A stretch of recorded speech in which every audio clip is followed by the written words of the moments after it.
My brain injury did not take everything from me, and it gave me some surprising gifts. And that's why now I think of my TBI as my superpower. 5 years ago, I thought that healing meant going back to who I was. But what if recovery isn't going backwards, but it's about moving forwards and finding a new version of yourself? Welcome to the Concussion Crew, a space where we talk about healing and recovery and making life a little bit easier when things feel really hard. My name's Larissa, and I'm coming at this from the brain injury side of things.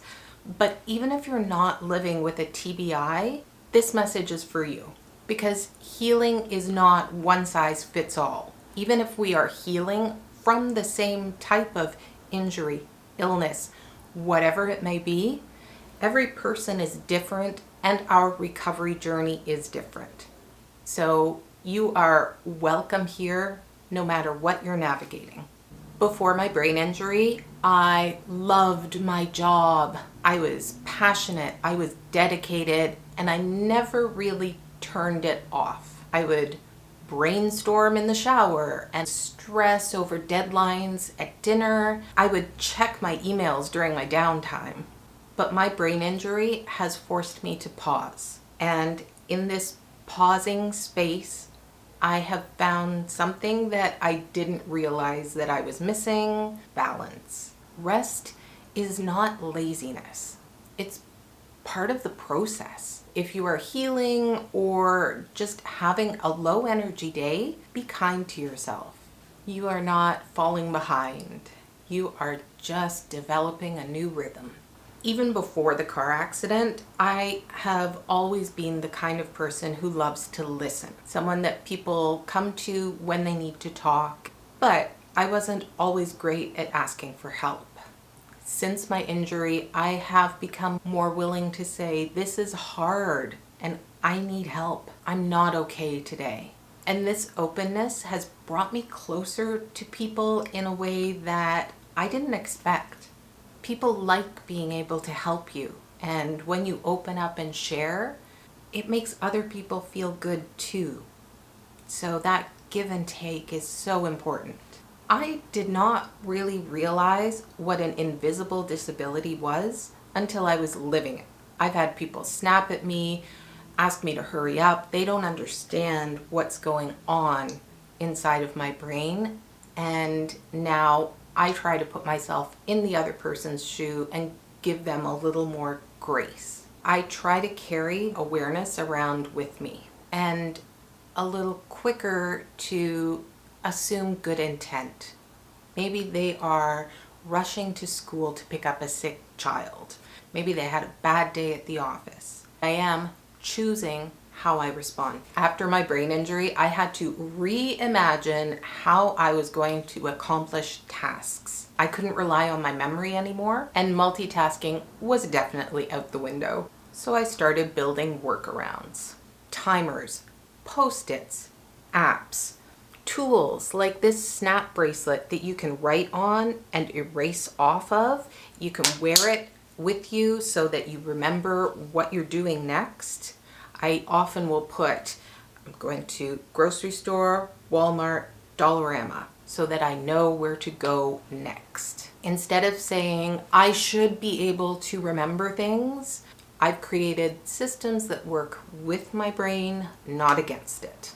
And truthfully, some of these tools make life smoother and easier than before. As my brain gets better, these systems, these routines kind of change and grow, and I incorporate more things. If there is something that is tripping you up right now, like staying focused or organizing your day or remembering appointments, drop it in the comments. Let's brainstorm some workarounds that work for us. And if you are looking for ideas, I have a whole video on task management that I will link above. One of the things that I have had to learn is that my body is smarter than my ego. I used to push through. I would grab a cup of coffee, pop a Tylenol, ignore the headache. Fun fact, I actually visited my sister and brother-in-law last weekend, and I said to my sister, Catherine, I need a coffee. And she looked at me and said, you need a glass of water, a protein bar, and then a nap. And she was right. Sometimes it's hard to remember to check in with your body, especially if you're having a lot of fun and you want to do the next thing on the list. But checking in and slowing down before the crash has been a game changer. One of the best things that has come from my brain injury is showing me who's really in my corner. Some friends drifted, and that's okay. And the ones who stayed show up in ways I will never forget.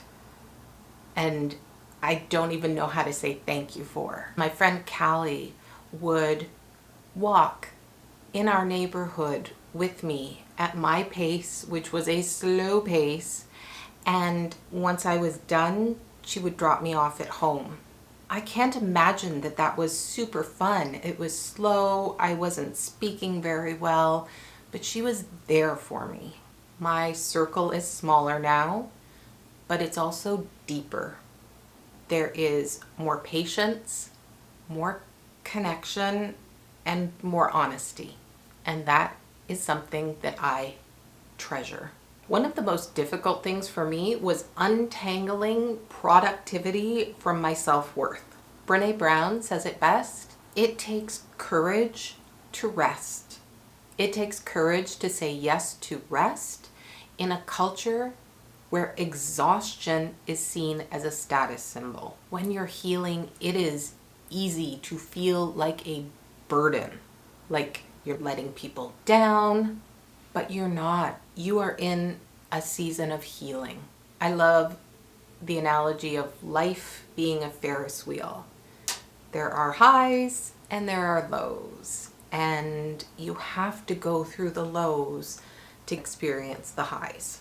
If you are in the hard part right now, I see you, and I promise that it will not stay this hard forever. I did not choose this brain injury, and I did not deserve this brain injury, but I am choosing how I respond to it. It has made me slower and softer, and in a lot of ways, stronger. Whether you have a brain injury like me, or you have MS, or chronic pain, a broken leg, a broken arm, too much overwhelming stress at home or at work, you are not struggling alone. Healing changes us, but it does not mean that we are broken. Thank you so much for watching. If this video was helpful, I hope that you will subscribe for tips and tricks and perspective shifts. Thank you so much for sticking with me, and remember that you are not alone figuring out who you are becoming.